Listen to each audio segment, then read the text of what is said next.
आरुषि, आरुषि, लगता है कोई मुझे आवाज दे रहा है।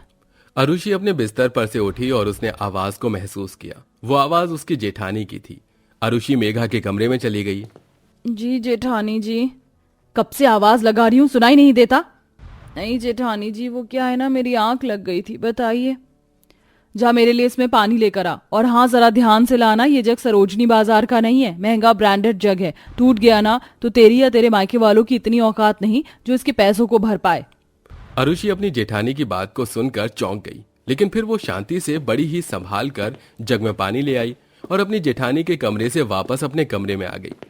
आरुषि और मेघा दोनों ही गीता की बहुएं थीं। जहां गीता बस एक मिडिल क्लास औरत थी, वहीं उसकी एक बहू मेघा तो अमीरों के घर से आई थी और छोटी बहू आरुषि बेहद गरीब घराने से थी।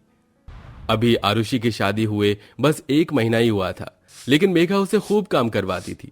साथ ही उसे उसकी मायके की गरीबी के ताने भी देती रहती थी। ऐसे ही सिलसिला जारी था। ऐसे ही एक दिन। आरुषि, क्या खा रही हो? पालक पनीर जेठानी जी। कैसा है? अच्छा है। आप ऐसे क्यों पूछ रही हैं? नहीं, वो तुम तो गरीब मायके से आई हो ना, तो मैंने सोचा पूछ लूं, बंदर अदरक का स्वाद जानता भी है। मेघा ने आरुषि का मजाक बना दिया। इस सब पर भी आरुषि कुछ नहीं बोली। वहीं पर मेघा की सास भी मौजूद थी, लेकिन उसने भी मेघा को कुछ नहीं कहा। ऐसे ही जब खाने के बाद मेघा डाइनिंग टेबल पर से प्लेट उठा रही थी तो उससे एक प्लेट टूट गई, जिसे उसकी जेठानी ने देख लिया। ये क्या किया? माफ करना जेठानी जी, मैंने कुछ भी जानबूझकर नहीं किया। माफी से क्या होता है? ये मेरे डिनर सेट की प्लेट थी, जानती भी हो कितनी महंगी थी ये प्लेट। वो ये मेरे हाथ से फिसल गई, और मुझे कोई सफाई नहीं चाहिए। तुम गरीबों की यही तो प्रॉब्लम होती है, नुकसान भी ऐसा करते हैं जो खुद की भरपाई करना बस की ना हो। पता है ये प्लेट देवरानी जी तुम्हारे पूरे मायके से महंगी है। अगर तुम अपने घर बार यहाँ तक कि खुद को भी बेच दोगी ना तो 2 कौड़ी के इंसान हो, तब भी इसकी भरपाई नहीं कर पाओगे। मेघा के जो मुंह में आया उसने वो बोला। आरुषि को हमेशा ही अपने मायके के बारे में सुनकर बुरा लगता था, लेकिन वो बस अपने आप को नीचा समझकर चुप रह जाती थी। मेघा को आरुषि को इतना बुरा भला कहते सुन अब गीता को भी गुस्सा आया और वो मेघा से बोली, चल बहू, तू भी हद करती है। घर में अगर बर्तन होते हैं तो कभी न कभी तो टूट जाते हैं। तू भी ऐसे कर रही है जैसे कि तू इस जैसी प्लेट को दोबारा कभी अफोर्ड ही नहीं कर सकती है। गलती हो गई बहू से, अब माफ भी कर दे। जरा देख उस बेचारी को, कितनी उदास है। ज्यादा अपनी छोटी बहू की साइड मत लीजिए मम्मी जी। आज प्लेट तोड़ी है, कल को पूरा सेट तोड़ देगी, लेकिन इससे इसे क्या फर्क पड़ेगा? ये तो मुंह लटका कर खड़ी हो जाएगी, नुकसान तो मेरा होगा ना। एक बात को मेरी कान खोल कर सुन लेना, तेरे गरीब मायके में होंगे स्टील के बर्तन, लेकिन हम रईस शीशे और चीनी के बर्तन इस्तेमाल करते हैं, इसलिए जरा संभल कर काम किया कर, वरना अगर मैं तेरे मायके वालों से वसूलने पर आ गई ना तो फिर देखना सारे खून के आंसू रोते हुए दिखाई देंगे। मेघा ऐसे ही अनाप शनाप बकती हुई चली गई। आज उसकी बातों से आरुषि को रोना आ गया था। रोजाना का यही सिलसिला जारी था। अगर आरुषि से जरा सी भी कहीं गलती हो जाती तो मेघा उसे खूब खरी खोटी सुनाती और उसे अपने रौब में रखती। ऐसे ही चलते हुए एक दिन गीता ने दोनों बहुओं को अपने मायके वालों को खाने पर बुलाने को कहा। आरुषि खुश हो गई और उसने अपने माँ बाप को बुला लिया। मेघा के भी माँ बाप आने वाले थे। मेरे माँ बाबा को खीर बहुत पसंद है। माँ, क्या मैं मीठे में खीर बना लूं? इससे पहले गीता जवाब देती मेघा बोल पड़ी, नहीं, कोई जरूरत नहीं है खीर वीर बनाने की। वैसे भी गरीब लोग कहाँ जानते हैं ये चीज खाना। खीर में दूध लगेगा, चीनी, मावा, ड्राई फ्रूट्स, इतना कुछ डलता है। बातों से नहीं बनती है खीर। हाँ जेठानी जी, मेरे माँ बाप कौन से रोजाना आएंगे?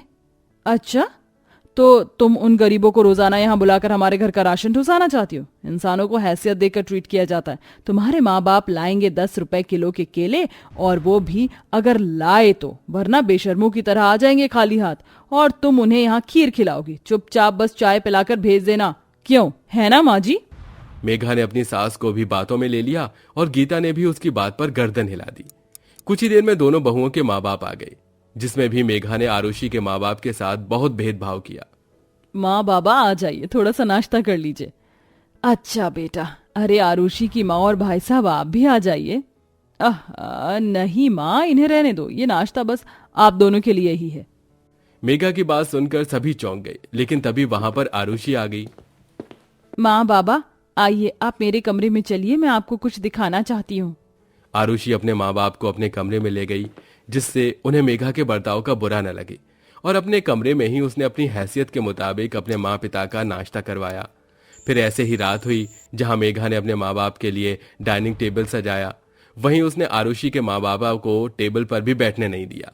आरुषि ने अपने माँ बाबा के साथ सोफे पर बैठकर खाना खाया। रात के समय में जब आरुषि अपने माँ बाबा के लिए चाय बनाने को आई तो मेघा अपने माँ बाप के लिए खीर परोस कर ले जा रही थी। जेठानी जी, आपने खीर बनाई थी? हाँ, मैंने अपने माँ बाबा के लिए खीर बनाई है। खबरदार जो अपने गरीब मायके वालों को एक चम्मच भी चखाने को सोचा तो। मेघा ऐसे बोलती हुई चली गई। अब इतने भेदभाव के बाद आरुषि के दिमाग पर गुस्सा चढ़ गया। कल तक जो गरीब परिवार की बेटी चुप थी, अब अपने माँ बाप के बारे में उससे बर्दाश्त कर पाना मुश्किल था।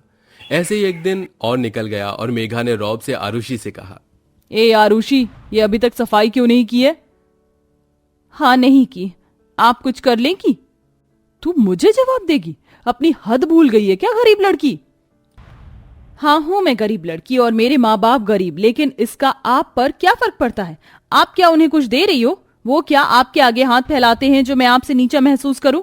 हमारा मायका जो है वो पीछे है, और मैं तो अब गर्व से ये कहूंगी कि मेरे माँ बाबा गरीब हैं, लेकिन कभी किसी के आगे हाथ नहीं फैलाते।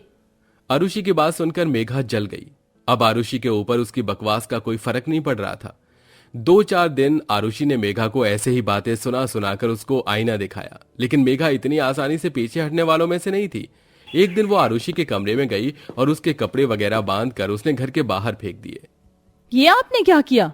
तुम्हारे जैसी गरीब की जगह इस घर में नहीं बल्कि बाहर सड़क पर ही है। अब आरुषि, तुम इस घर में नहीं रहोगी, जाओ। मेघा ने आरुषि को धक्का मारा, लेकिन उसी वक्त इत्तेफाक से आरुषि का पति गौतम आ गया और उसने उसे संभाल लिया। गौतम को यह मंजर देखकर अजीब लगा। उसने सारी बात जानी, जिसके बाद उसे मेघा के ऊपर बेहिसाब गुस्सा आया। अरे भाभी, आप उस पैसे का घमंड मेरी पत्नी को दिखाती हो जिसको कमाने में आपने कभी 2 मिनट की भी मेहनत नहीं लगाई है। अरे मैं और भैया दोनों बराबर का कमाते हैं, तो इसका मतलब हुआ कि आरुषि और आप दोनों इस घर में एक बराबर हो। और रही बात मायके की, तो मुझे मेरे सास और ससुर जी पर गर्व है, क्योंकि उन्होंने गरीब होते हुए भी कभी मुझसे कुछ नहीं मांगा, जबकि आपके बाबा जी ने अभी भैया से 1 लाख रुपया उधार लिया था। तो अब बताइए कि कौन अमीर और कौन गरीब हुआ? गौतम की बात पर अब मेघा से कोई बात नहीं बन पाई और वो सिर झुकाकर अपने कमरे में चली गई। मेघा को अब बहुत शर्मिंदगी हो रही थी। वहीं बाहर गौतम ने अपनी माँ को भी समझाया। माँ, आपके रहते हुए ये सब घर में होना सही नहीं है। जानती हूँ बेटा, लेकिन ये लोग मेरी बात माने तभी तो मैं किसी को कुछ समझाऊं। लेकिन हाँ, अब से मैंने सोच लिया, अगर इस घर में दोबारा ये बातें हुई तो मुझसे बुरा कोई नहीं होगा। गीता ने भी अब एक सख्त सास बनने की ठान ली। अब वैसे तो मेघा आरुषि से कोई गरीबी या अमीरी की बातें नहीं करती थी, लेकिन अगर वो गलती से भी ऐसी कोई बात निकालती तो गीता उसे बहुत डांटती थी। और अब धीरे धीरे उसके घर में से ये बातें खत्म हो रही थी और मेघा और आरुषि के बीच में भी अब चीजें सुलझने लगीं। वो दोनों घर में एक दूसरे को बराबर का दर्जा देती थी और अब सब कुछ ठीक हो चुका था।